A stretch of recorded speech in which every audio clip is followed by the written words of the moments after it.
Dear student, this is the second lecture of Socialism in Europe and the Russian Revolution. इस lecture में हम industrial society and social change, the coming of socialism to Europe and support for socialism के बारे में जानेंगे। Europe में एक time ऐसा भी आया जब वहाँ के सोशल और इकोनॉमिक्स चेंज की ज़रूरत पड़ने लगी। यह वो टाइम था जब यूरोप में new cities, new industrialise region develop हो रहा था, यानी कि इंडस्ट्रियल रिवोल्यूशन शुरू हो चुका था। इंडस्ट्रियलाइजेशंस ने वीमेन, मेन एंड चिल्ड्रेन को फैक्ट्री में ला दिया। इसी ग्रुप को हम इंडस्ट्रियल सोसाइटी कहते हैं या कहेंगे, क्योंकि एक फैमिली में 4 मेंबर्स हैं तो चारों इंडस्ट्रीज में ही वर्क कर रहे हैं। अब यहाँ एक क्वेश्चंस एराइज होता है कि एक फैमिली में लगभग सभी मेंबर्स वर्क कर रहे हैं फैक्ट्री में, फिर भी उनका सोशल चेंज नहीं हो रहा था। क्यों? इसका आंसर होगा works hours were often long and wages were poor.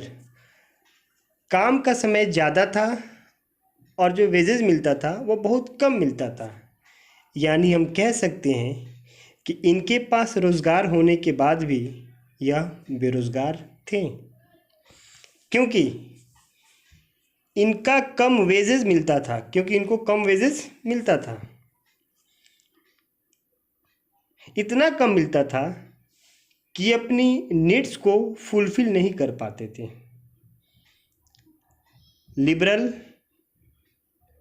And radicals दोनों ग्रुप के पीपल इस प्रॉब्लम के सॉल्यूशन खोजने की लगातार कोशिश कर रहे थे। उनका मानना था अगर लेबर हेल्दी और एजुकेटेड रहेगा तो इनसे ज़्यादा बेनिफिट मिलेगा, यानी लेबर को बेनिफिट भी होगा और ऑनर्स को भी बेनिफिट्स होगा। वो बर्थ राइट प्रिविलेज को के अगेंस्ट थे, यानी उसको नहीं मानते थे। वो एवरी सिटीजन के इंडिपेंडेंस और पुअर पर्सन की जॉब की बातें किया करते थे। उनका कहना था जिसके पास कैपिटल है उन्हें बिना रोक टोक वर्क करने का मौका दिया जाए, ताकि सोसाइटी में चेंजिंग आए और सोसाइटी डेवलप करे। 1815 में बनी गवर्नमेंट से छुटकारा पाने के लिए नेशनलिस्ट, लिबरल्स और रेडिकल्स आंदोलनकारी क्रांति के फेवर में थे। राष्ट्रवादी कार्यकर्ता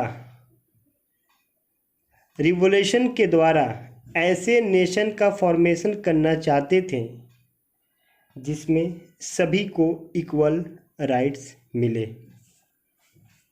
नेक्स्ट हम बात करेंगे the coming of socialism to Europe. Mid 19वीं सेंचुरी यूरोप में सोशलिज्म एक जाना पहचाना आइडिया बन चुका था। सोशलिज्म आइडिया की तरफ बहुत सारे पीपल अट्रैक्ट हो रहे थे, क्योंकि सोशलिज्म प्राइवेट प्रॉपर्टी के अगेंस्ट में था। अब यहाँ एक और क्वेश्चन एराइज होता है कि वो क्यों प्राइवेट प्रॉपर्टी के अगेंस्ट में था। तो इसका आंसर होगा कि उनका कहना था कि प्रॉपर्टी होल्डर्स को सिर्फ अपने प्रॉफिट से ही मतलब रहता है।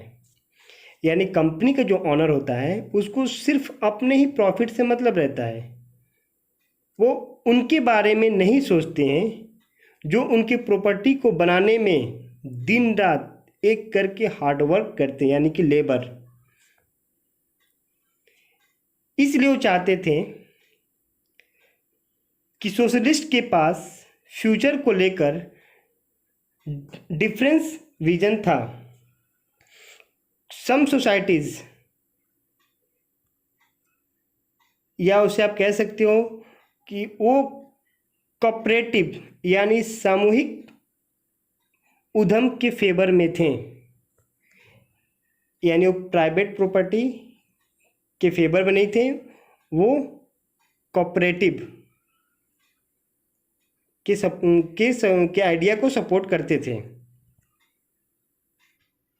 इंग्लैंड के रॉबर्ट ओवेन ने इंडियाना में न्यू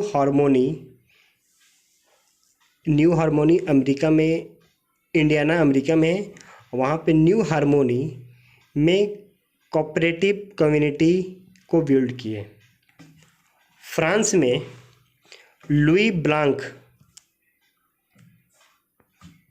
चाहते थे कि गवर्नमेंट कैपिटलिस्ट की जगह कोऑपरेटिव हो और वो कोऑपरेटिव को बढ़ावा देते थे। कोऑपरेटिव ऐसे ग्रुप को कहा जाता है जो एक साथ मिलके कोई चीज़ बनाए और उसे बेचकर जो प्रॉफिट उन्हें मिले वो इक्वल डिवाइड करे। यानी जितने मेंबर्स मिलके कोई चीज़ बनाया और उस प्रॉफिट में से सबको इक्वल्स वेजेज मिले या प्रॉफिट मिले। इसके अलावा कार्ल मार्क्स और फ्रेडरिक एंगेल्स ने भी कोऑपरेटिव को लेकर अपना अपना आइडिया लाए। कार्ल मार्क्स का कहना था इंडस्ट्रियल सोसाइटी वॉज कैपिटलिस्ट।